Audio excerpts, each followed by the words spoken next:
అందరు నేను లెక్క పెట్టుకుంటా. అక్కడ దాకా వేసేటోళ్ళు ఎత్తండి, వేయకపోతే దింపండి, ఏం పనుకోను. వేసేవాళ్ళు ఇట్లా అనుకోండి. కత్తెరనా ఇది? కత్తెర ఏం పని చేస్తుంది? కత్తిరేస్తుంది, ఆపరేషన్ కూడా చేస్తుంది. డాక్టర్ని కాబట్టి ఆపరేషన్ కూడా చేస్తుంది. మరి 10 లక్షల కోట్ల అప్పు చేసిన కేసీఆర్ ముక్కు కోద్దామా? కాంగ్రెస్ ను వదిలేసి టీఆర్ఎస్ లో పోయి 10 సంవత్సరాలు ప్రజల్ని మోసం చేసిన రెడ్డన్న గారి చెవులు కోద్దామా? గతంలో ఇందిరమ్మ స్కామ్ చేసిన పెద్ది వెంకన్న నాలుక కట్ చేద్దామా? చేద్దామా వద్దా? చేద్దామా వద్దా? చేయాలా వద్దా? చేయాలా వద్దా? చేయాలంటే కత్తులను గట్టిగా వాడండి, గట్టిగా పట్టుకోండి, కట్ చేసేదాకా వదలకండి. ఓకే అమ్మలు? మరి మా వెంకట వీరయ్య గారు భారీ మెజార్టీతో గెలవాలంటే వెనకాల 10 మంది మా వార్డు సభ్యులు ఉన్నారు. 10 మంది వార్డు సభ్యులు గౌన్ గుర్తో గ్యాస్ పై గుర్తో ఒకసారి చేర్చుకోండి. ఆ 10 మందికి మీరు 1 సైడ్ మెజార్టీ ఇస్తే 800 కాదు 1000 మెజార్టీతో గెలుస్తాడు. ఓకేనా అమ్మలు?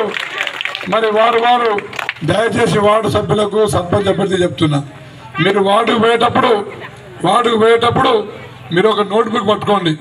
ఆ నోట్బుక్లో వాళ్ళు చెప్పే సమస్యలు రాసుకోండి. చిన్న పెద్ద ఏదైనా రాసుకోండి. ఆ రాసుకున్న సమస్య మీ ద్వారా ఏంటి చేయండి.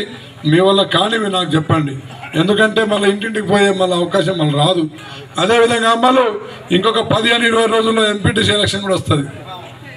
ఎవరికి వచ్చినా ఎవరికి ఇచ్చినా 1 సైడ్ మెజార్టీతో కాంగ్రెస్ పార్టీని ఆశీర్వదించండి. ఓకేనా అమ్మలు? మరి వెళ్ళరానా? ఉప్పలగూడెం సంఖ్య మిగిలినాయి, అవి 2 కూడా కంప్లీట్ చేసుకుంటా. మరి భారీ మెజార్టీతో సీనన్న ఏం సంగతి? ఎప్పుడు వచ్చినావు? ఖమ్మం నుంచి అయిపోయేదాకా రోజు పోవద్దు. నువ్వు ఇక్కడే ఉండు, గెలిచి నాకు రిజల్ట్ ఇచ్చేదాకా 1000 మెజార్టీ నమ్మొచ్చా? 1000 తలా ఒక వార్డుకి ఒక 100 మెజార్టీ ఇస్తే 1000 అన్నా కదా? సింపుల్ లెక్క. నేను మీకు లెక్కలు ఇచ్చిపోయినా కదా. ఇప్పుడు నేను తెచ్చిన లెక్కలు ఇచ్చినట్టే మీరు నాకు లెక్క చెప్పాలి. ఓకే అమ్మా? మీ ద్వారానే పేదోళ్ళకి రేషన్ వచ్చింది, మీ ఓటు ద్వారానే మీకు ఇండ్లు వచ్చినాయి, మీ ఓటు ద్వారానే లైట్లు వచ్చినాయి, మీ ఓట్ల ద్వారానే రోడ్లు వచ్చినాయి.